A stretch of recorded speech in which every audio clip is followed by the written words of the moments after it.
A new law is coming to Oklahoma that would make it illegal to have a cell phone in your hand as you pass through a construction zone or a school zone. I'm Ty Parks and I have that story coming up. As temperatures begin to drop, the Economic Security Corporation is working to help Southwest Missouri families stay warm. I'm Kenny Foreman, and I'll have more on that coming up. And 65% of pets are getting Halloween costumes this year. How to keep your pets safe while they steal the show. The 4 states' most watched news starts now. Oklahoma is cracking down on distracted driving with a new law targeting cell phones. This is KOAM News. I'm Tanya Bach. Starting November 1st, drivers caught holding their phones in school and construction zones face fines up to $100. KOAM's Ty Parks spoke with local officers about why this law is needed to protect students and workers. Starting November 1st, drivers in Oklahoma will be restricted from using their cell phones in school zones as well as construction zones. The law requires you to be off of your phone completely. You can use voice-activated type or hands-free devices, but you cannot have the phone in your hand for any reason except to be on the phone with 911, a hospital, fire department, or other law enforcement agency for emergency purposes. Oklahoma already has a no texting law, but this will be an enhanced penalty for anyone caught using the phones in these areas. They have done a lot over the years to try and get people to not be on their phones, obviously enacting hands-free policies or hands-free laws. But unfortunately, we're still finding a number of accidents are caused by people still on their cell phones. Fines will be up to $100. The law is designed to keep motorists focused on the right things while driving. I think it's a fantastic thing to have happen. That's going to help to make sure that when kids are getting in and out in the mornings and in the afternoons when they're leaving school, that people are paying attention to what's going on in those school zones. That's one of the prime times to be able to make sure that we can keep kids safe. The prime time for drivers to put the phone down and pay attention. Well, just like everything, with the driving public, people get distracted very easily. Speeds are starting to increase across the country. Cars are a lot quieter. It's a lot easier to forget where we're at. So I just remind everybody to pay attention to what they're doing, in particular in school zones, but all the time, really. In Miami, Oklahoma, Ty Parks, KOAM News. The Miami police chief says his officers will focus on education the first few weeks of the law, but after that, they will hand out tickets. A Commerce elementary school today honored a 10-year-old student who died in a UTV accident last April. The family dedicated a memorial bench outside of the school in honor of Easton Freeman. The bench showcases some of Easton's favorite things, including fishing and also his love of Thomas the Tank Engine. And they put it by the merry-go-round because that's the toy he played on all the time. And he was always running around talking, laughing, smiling, and he was a great kid. Attendees were encouraged to wear camouflage as a tribute to Easton's love of fishing and hunting. Well, Chief Meteorologist Doug Hetty joins us now with a first look at weather. Definitely turned out to be a great Tuesday for us today. A little windy once again, but those winds are calming down now. We have northwesterly wind at about 5 to 10. These will stay fairly light as we go through the overnight hours. Clear skies, not much going on. That's what we're going to see as we go through the overnight hours. In fact, let's go through time. So by morning, another cool start down into lower 40s, and then a nice warm up, a little bit warmer tomorrow compared to what we did see today. I think most of us about 73 or 74 degrees. Tomorrow night, temps drop back again into the mid 40s. We do it again on Thursday, lower 70s for highs, but look at the clouds. They start to increase, and then check this out. Here we go again. We got rain, showers, and thunderstorms increasing. We're going to break this down for you here in just a bit. All right, thanks, Doug. Well, as temperatures drop, the Joplin-based Economic Security Corporation's Weatherization Department continues to assist low-income families throughout Southwest Missouri in reducing their energy costs. KOAM's Kenny Foreman has more. During these chilly times, Weatherization Director Matt Daniel wants to make life a little less stressful. We try to make people more comfortable in their homes. We try to seal up their homes to save them money so they're able to afford more food or medication rather than having to spend it on utility bills. Eligible households can request work to be done on their homes, which can include door and window replacement as well as insulation installment. Some homes are in pretty good shape and we're able to just do some minor repairs or minor energy saving measures, and then other houses are, they're older homes. We see a lot of older homes, and we can just do what we can do with the money that we have and the funding that we're allowed. Of course, doing housework like this for free isn't always easy. The biggest issue is always the pre-existing work that's been done, trying to work around it. This house is a cement cinder block house, so that has its own challenges with putting doors in. It's not a wood frame, so it's harder to work with. But the nonprofit is driven by a commitment to ensuring every dollar each household spends is for good use. We just want to keep the bought air where you want it. So all that air that you purchase for AC or for heat, the goal of what we do is try and keep it in the living areas where you want it and not have it leak out into the world or have air from the outside come in any more than necessary.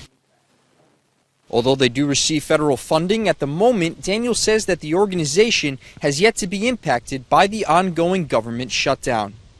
Reporting in Joplin, Kenny Foreman, KOAM News. The services are currently in high demand with about 200 on the waiting list. The organization still encourages those interested to submit an application on their website. Well, Class LTD celebrates 50 years of dedicated service to individuals with intellectual and developmental disabilities in Southeast Kansas.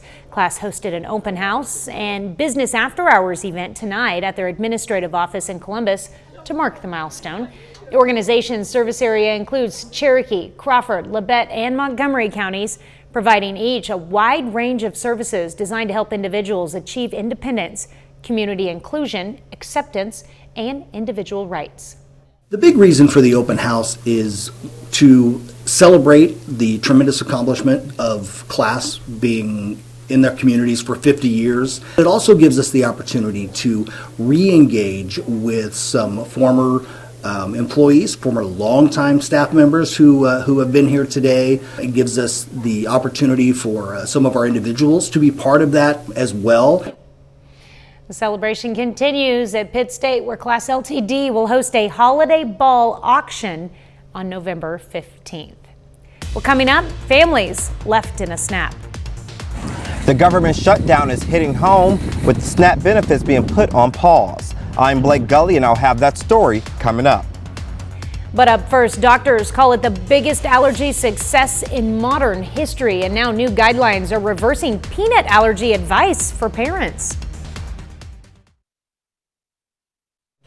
Nearly a decade after a groundbreaking peanut allergy study, researchers say exposing young babies to peanut products early could help prevent the development of a potentially deadly allergy down the road.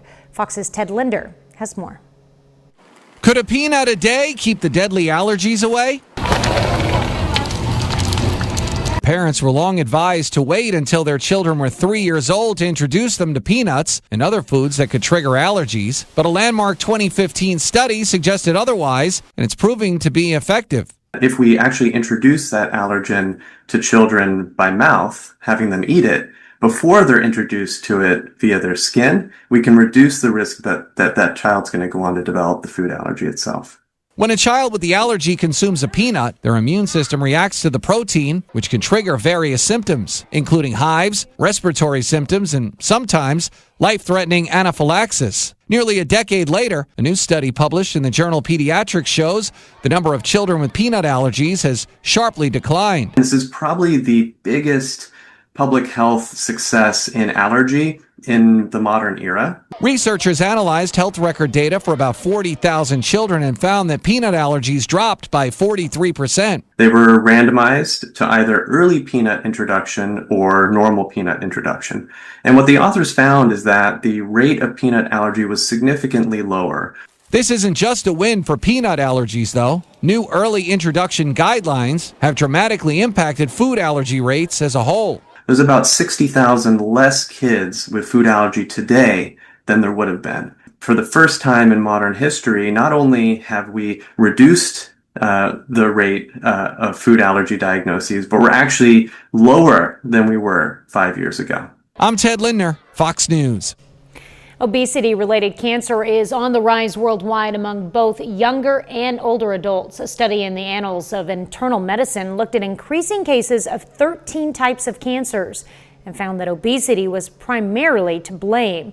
The rise in cases is happening among all adults aged 20 and older, with endometrial and kidney cancer the most closely related to obesity. Well, Doug is next with a complete look at your forecast. And later, it sounds like Halloween fun, but ghost tapping is a dangerous new scam. How criminals are targeting your tap-to-pay cards.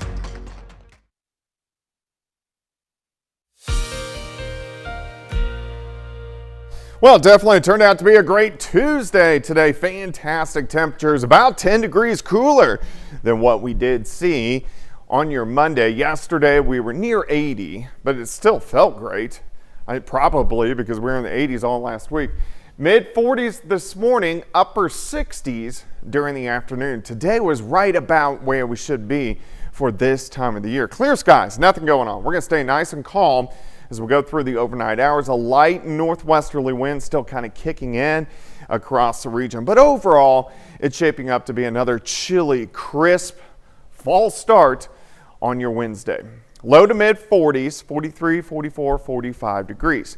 As we go through the morning, we warm upper 60s by noon, and then I think most of us about 73 during the afternoon. Nevada, Bentonville, maybe 75, Coffeyville, over toward Parsons. Tomorrow night, slide back mid to upper 40s, not quite as chilly.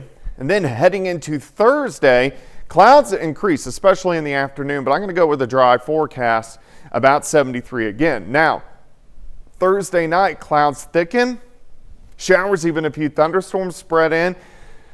It doesn't look like anything strong or severe, but they are going to be out there. And then periods of scattered light showers, some moderate pockets at times, moving all the way into Friday morning. All right, so your day planner on Wednesday. We're going to start at 43, 66 by noon. High temp, right around 73 degrees. The reason we've cooled down is because we're on the back side of this storm system.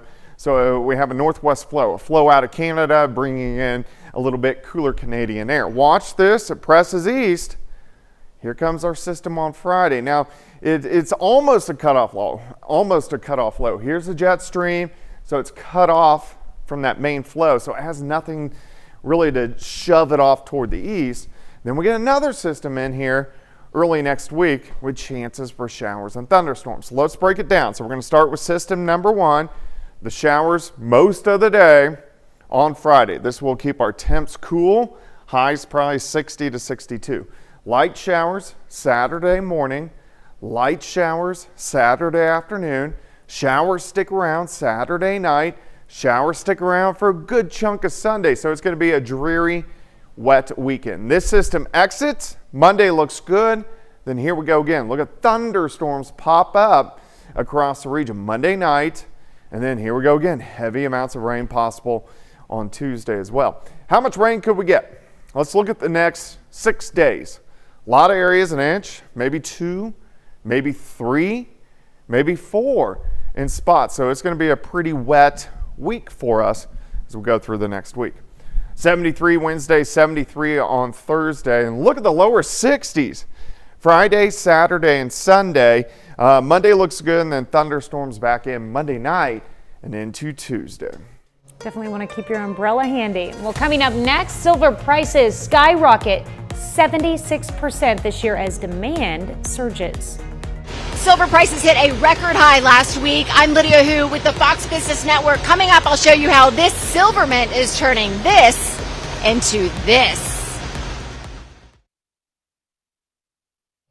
The price of silver pulls back this morning after a big rise, and analysts are split on if that's a positive sign for the economy. Meanwhile, producers of the metal are having a tough time keeping up with demand. Fox Business correspondent Lydia Hu joins us at the Silver Mint in Dallas with more.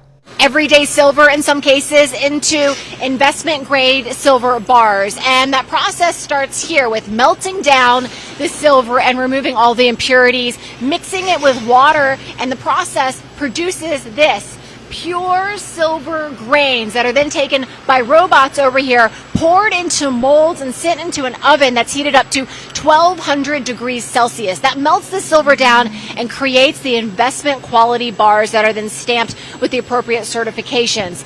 Silver prices have been skyrocketing this year, and that's creating a lot of demand from investors. We're seeing more sellers than we are buyers, but now we're running into a problem where we can't come up with enough product to meet the demand. Hence, our process for minting our own products will bring a lot of relief to us. Silver prices have climbed 76% year to date as of yesterday. Gold prices also climbing 65% higher on the year. There is a little bit of a pullback today, but why are we seeing this big picture run up in precious metal prices? A couple of reasons. There are questions about the global economy. There are some concerns about the dollar losing its value, and some analysts say there's a little bit of FOMO here with the run up in prices. Some people worry that they're going to miss it, and so they're still buying in. And analysts at Bank of America say there is still room to run. We could see gold prices next year, they say, hitting $5,000 and silver prices hitting $65 an ounce. Reporting from Dallas, Lydia Hu for Fox Business. Well, it may sound like Halloween fun, but unfortunately it's the name of a new scam. Previously, debit and credit card scams required physical contact, but ghost tapping eliminates that. This new scam takes advantage of tap-to-pay credit cards and mobile wallets.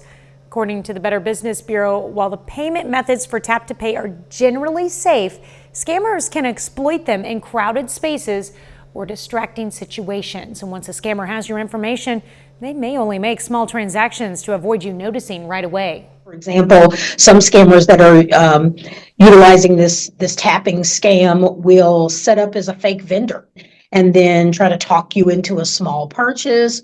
You may think you spent $10 and then find out on the back end they charged not only the $10, but additional amounts of money or even larger than the $10 amount. Here's how to protect yourself from ghost tapping. When at any event like flea markets or festivals, make sure you always see the business name and transaction amount before tapping your card. Then after any big gatherings, keep an eye on your bank account for suspicious charges. Also consider using wallets or sleeves for your credit cards with radio frequency identification or RFID protection. It can help stop wireless skimming. Coming up next, Carthage students create handmade hearts for families with babies in the NICU. How these tigers are bringing comfort to parents during their most challenging moments. Compassion takes center stage at the Carthage Technical Center today. FCCLA members are creating handmade hearts and care pack baskets for families with babies in the NICU at Mercy and Freeman hospitals. The Passion Project reminds parents their Carthage community stands with them during this difficult time. So our students really wanted to do this project because of one of our career advisors here at the Tech Center actually had a baby that spent some time in the NICU, and so when they heard about this opportunity, they wanted to do that for her because she really inspired them and they really connect with her. So they just came up with this idea to give back to our community through this. The FCCLA will be delivering the hearts to Mercy and Freeman in December. 30 more minutes of news, weather, and sports coming your way.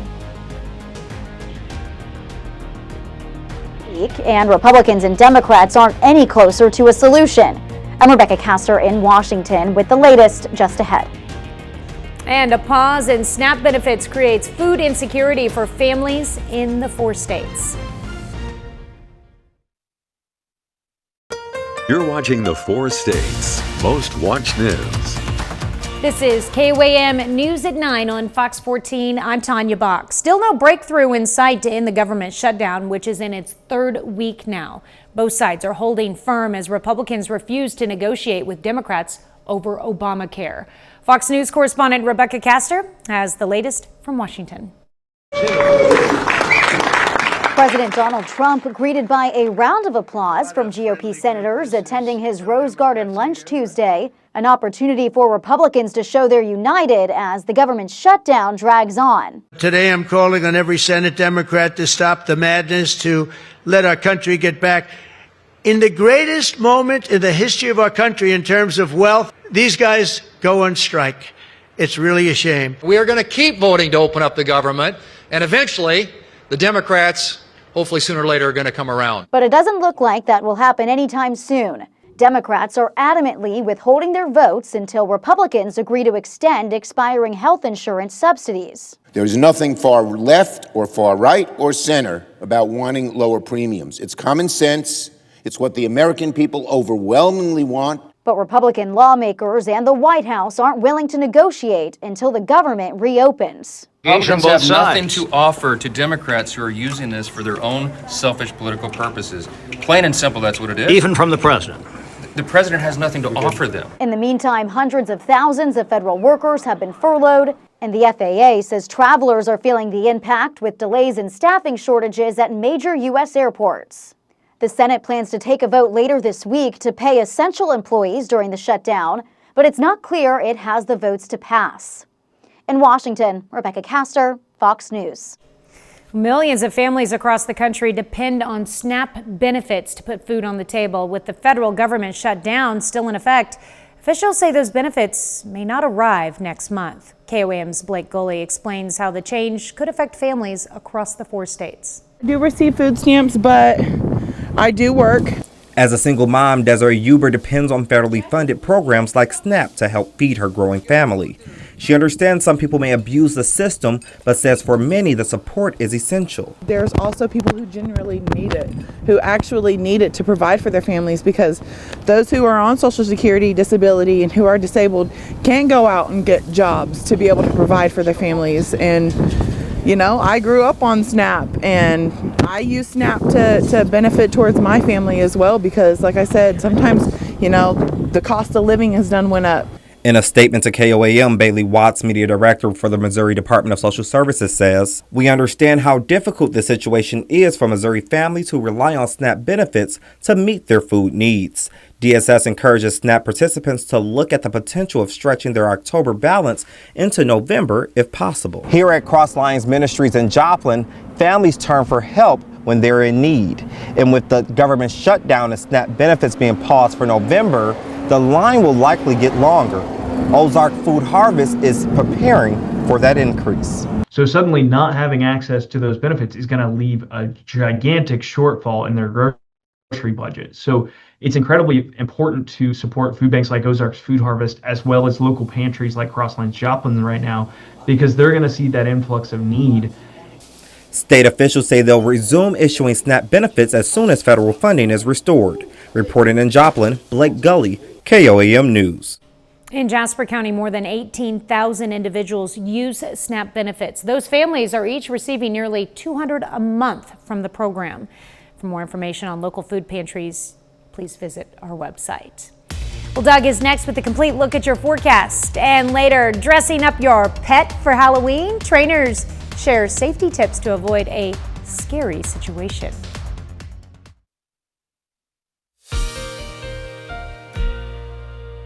Well, it definitely turned out to be a great Tuesday today. Fantastic temperatures, about 10 degrees cooler than what we did see on your Monday. Yesterday, we were near 80, but it still felt great. Probably because we were in the 80s all last week. Mid 40s this morning, upper 60s during the afternoon. Today was right about where we should be for this time of the year. Clear skies, nothing going on. We're going to stay nice and calm as we go through the overnight hours. A light northwesterly wind still kind of kicking in across the region. But overall, it's shaping up to be another chilly, crisp fall start on your Wednesday. Low to mid 40s, 43, 44, 45 degrees. As we go through the morning, we warm upper 60s by noon, and then I think most of us about 73 during the afternoon. Nevada, Bentonville, maybe 75, Coffeyville, over toward Parsons. Tomorrow night, slide back mid to upper 40s, not quite as chilly. And then heading into Thursday, clouds increase, especially in the afternoon, but I'm going to go with a dry forecast, about 73 again. Now, Thursday night, clouds thicken, showers, even a few thunderstorms spread in. It doesn't look like anything strong or severe, but they are going to be out there. And then periods of scattered light showers, some moderate pockets at times, moving all the way into Friday morning. All right, so your day planner on Wednesday. We're going to start at 43, 66 by noon. High temp right around 73 degrees. The reason we've cooled down is because we're on the back side of this storm system. So we have a northwest flow, a flow out of Canada, bringing in a little bit cooler Canadian air. Watch this, it presses east. Here comes our system on Friday. Now, it's almost a cutoff low, Here's the jet stream, so it's cut off from that main flow, so it has nothing really to shove it off toward the east. Then we get another system in here early next week with chances for showers and thunderstorms. So let's break it down. So we're going to start with system number 1, the showers most of the day on Friday. This will keep our temps cool, highs probably 60 to 62. Light showers Saturday morning, light showers Saturday afternoon, showers stick around Saturday night, showers stick around for a good chunk of Sunday. So it's going to be a dreary, wet weekend. This system exits, Monday looks good, then here we go again. Look at thunderstorms pop up across the region Monday night, and then here we go again. Heavy amounts of rain possible on Tuesday as well. How much rain could we get? Let's look at the next 6 days. A lot of areas, an inch, maybe 2, maybe 3, maybe 4 in spots. So it's going to be a pretty wet week for us as we go through the next week. 73 Wednesday, 73 on Thursday. And look at the lower 60s. Friday, Saturday, and Sunday. Monday looks good, and then thunderstorms back in Monday night and into Tuesday. A lot to keep our eye on. Thanks, Doug. We'll still ahead. A couple of local collegiate athletes earned Conference Player of the Week nominations. Those details next. And the Labette County Grizzlies are one of the top teams in Class 4A this season, but have done it without one of their stars. We'll have that story and more coming up in sports.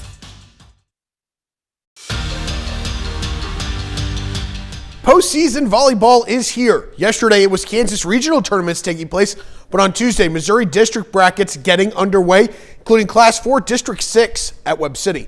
2-seed Willard taking on 7-seed McDonald County to open the tournament. First set, Mustangs trailing, and on the attack, they're going to find Caberlin Burchett, who converts on this spike for the kill. And Matt County, they're starting to feel it. Look at that celebration there. Later in the set, it's the Tigers' turn. They're going to go on the attack themselves. They're going to go to Taylor Rowetton, who records a kill of her own, extending that Willard lead as they look to take the first set. Now it's set point for the Tigers, still leading. They go back to the outside, this time with Abby Morris, who seals the deal with this kill. Willard downs McDonald County in straight sets to advance. In the second matchup, 3-seed Carl Junction battling the 6-seed Springfield Central. Opening point in this one, Bulldogs defense shows its strength. Central going for the kill, but Caitlin Odafer and Brooklyn Turner combined for the block. In Carl Junction's Jane Howard, she would follow that up with not 1, not 2, but 4 straight service aces as the Bulldogs start out hot. Later in the set, Carl Junction in complete control, now going on the attack. They're going to go to Madeline Huffman, and she gets in on the fun with this kill as the Bulldogs cruise to the semifinals with a win in straight sets.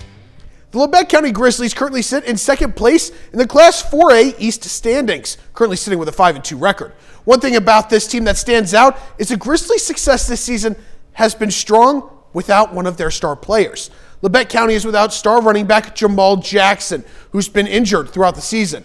Last year, Jackson finished with over 2,000 all-purpose yards and 20 touchdowns. But despite not playing in 2025, Jackson's presence is strong, showing up to every practice and game, being a leader for the Grizzlies, especially for guys like Kagan Bates and Deontay Fields, who are stepping up to fill his role. He's a football mind, really studies the game, knows the game, and he applies that to our practices. You know, he knows what the running backs need to be doing because he's a great running back. You know, he knows drills. He's helping us in things like that. And then, you know, watching the games and seeing little things that the running backs can be doing better in games. So just a great, true leader for our team. And, you know, even though he's not, you know, in uniform and getting to play right now, he's still helping this team in invaluable ways. He may not be on the field, but you can still feel his presence on the sideline. He's always cheering guys up if they make like a bad play or something, telling someone to brush it off. It's just never a sad moment with Jamal. He's always upbringing, trying to help everyone be better. He's great on the sideline. He wants to win just as bad as everyone else, and he's going to, whether he's in there or not, he's going to sit there and support us like if he was in there. And Deontay Fields, he's stepped up big for us in the backfield. He's quick and he's shifty. Grizzlies round out the regular season at home on Friday against Chanute. Kickoff at 7 p.m. from Altamont. Following their big win over Missouri Western on Saturday, the Pitt State Gorillas enter their bye week with a 6-2 record. And after an 0-2 start, this Gorillas team has banded together to rattle off 6 straight wins. Talking to the players last week, they emphasized that the tough start to the season was a blessing in disguise. Those 2 early losses helped Pitt State focus on every aspect of the game, big or small. And while some teams might get discouraged after an 0-2 start, the Gorillas used it as motivation to put in more work and find success. The 0-2 start, I think, was very important for this team to have. I don't think we would have fixed the things that needed to be fixed because we weren't really emphasizing the details, being disciplined with everything we do. We had some guys showing up to lifts late, and we can't have that. It just emphasizes like, hey, we got to fix these things if we want to win games. If we're not doing the little things right, how are we going to do the big things right? How you do one thing is how you do everything. That's something Coach Ant emphasizes to us a lot. I think we got punched in the mouth and able to see how we responded and fought through adversity and just rallied together. Some people start 0-2 and throw in the towel, and I think we started 0-2 and put in extra meetings with the players and teammates to, just let everybody know, like, look, we have the team we want. We just need to put everything together. And honestly, we still haven't even played our best football game yet, so I think that's the scary part for other people. Following their bye this week, it is a rivalry renewed on November 1st as the Gorillas take on Missouri Southern in the Jungle at Carney Smith Stadium. Another week, another MIAA Player of the Week honors for a Pitt State Gorilla after their road win over Missouri Western. For the second straight week, Pitt State kicker Austin Schmidt has been named the MIAA Special Teams Player of the Week. After scoring his first ever touchdown against Washburn on homecoming en route to his first weekly honors, the junior backed it up with 3 more field goals on Saturday, including a career-long 56-yarder in the win. The Lions of Missouri Southern are coming off their first MIAA win of the year, and after defeating Nebraska Kearney, one Lion also received weekly recognition.